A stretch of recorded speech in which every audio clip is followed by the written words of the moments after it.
Hi, I'm Rich Priest with TurboTax, and once again, we've compiled our top 10 list this year of tax procrastinating cities.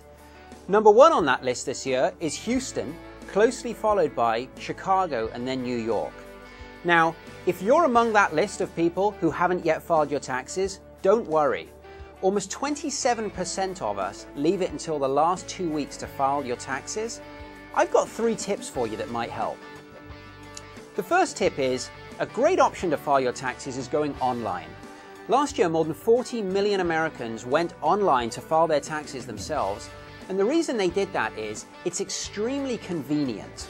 You can file from home, you can file any time of day or night, and you can wait right up until the last minute if you need to. It's also a lot less expensive than paying somebody else to do your taxes, which can often cost $200 or more.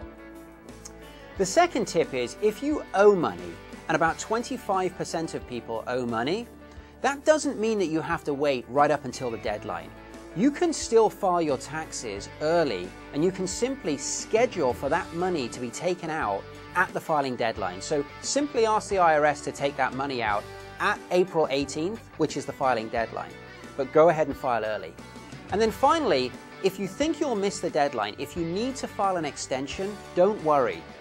About 10% of Americans file an extension, and what that means is you still have to file the extension by April 18th, which is the deadline, but then you have a full 6 months to file your full federal tax return. So you have until October 17th to file the full federal return.